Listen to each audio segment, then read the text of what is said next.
Hey, it's 2 Minute Drill Time. Jim Monahan along with Chris Swendeman. Chris, I am in sunny Florida. It's anything but sunny here. It's pouring Because of course, because, of course, why is nothing easy? Came down to Fort Myers. Wanted to see the Yankees and the Red Sox, and well, that didn't happen. But we've got a lot to talk about, including one amazing hockey game the other night. Your thoughts?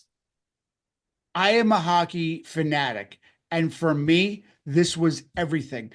The game was on full display. Everybody was watching. 9.3 million viewers tuned in to watch the final game of US versus Canada. And it was everything I think people had hoped for and more.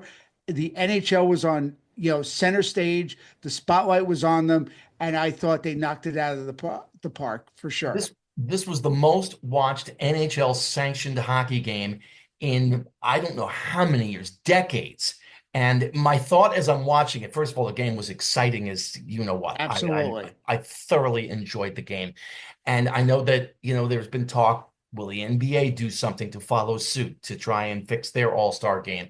The NFL, I don't know if they could do something like this, but I'm wondering is the novelty of it, these four nations that had come together to put this little mini tournament together, would the novelty wear off, or is this enough of a spark to really, really take the NHL's All-Star festivities to the next level?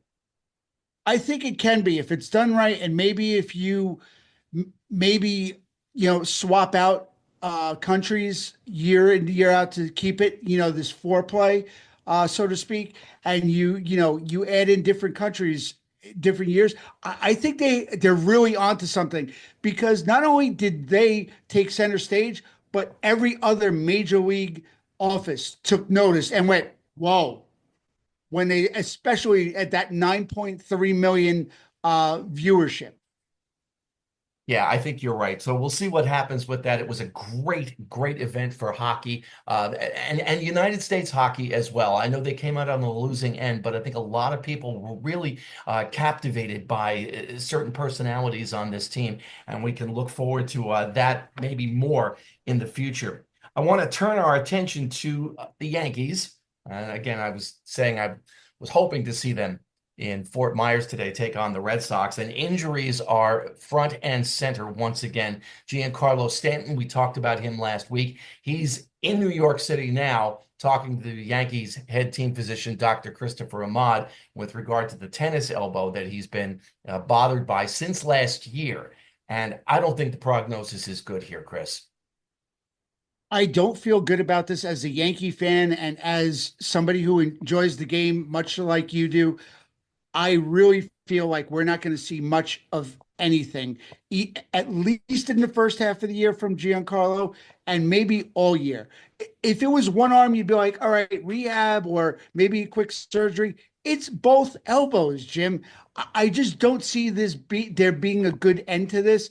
And you never want to see anybody hurt. So please, nobody get me wrong when I'm saying this. Take care of your problem.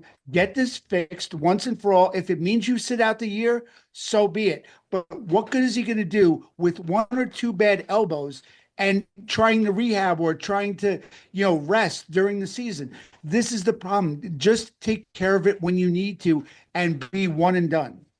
Speaking of more injuries and taking care of elbows and what have you, two Yankee pitchers undergoing Tommy John surgery. One, a lot of Yankee fans, probably, especially in this area, have probably heard of Chase Hampton. He was a number 6 Yankees prospect, and he's pitched at the Somerset for the Somerset Patriots at the Double A level. He just underwent Mhm. Tommy John surgery. Meanwhile, Thatcher Hurd, he has yet to make his pro debut. He was a third-round draft pick in 2024. He's undergoing Tommy John surgery. And I caught this the other day on Instagram, Chris, from Eric Cressy. Eric is the Yankees director of player health and performance. And he noted no major league pitcher has thrown more than 3 innings yet in spring training, but high school arms threw complete games in Florida this week. And those high school kids will be playing fall ball 4 weeks after the World Series ends. The first fix for the injury epidemic is more about math and common sense. and cutting edge ideas. I did want to caution people who saw this post from Eric on a couple of things. First of all, unlike New Jersey, where high school spring sports don't even start for 2 weeks from today, high school baseball in Florida, they're into their third week. And they also Right. end a heck of a lot earlier. So, kids train differently down here than they do in New Jersey. So we don't know 7 inning complete game, 5 inning complete game with the mercy rule. We don't know the Right. exact details. I understand the point that Eric's trying to make.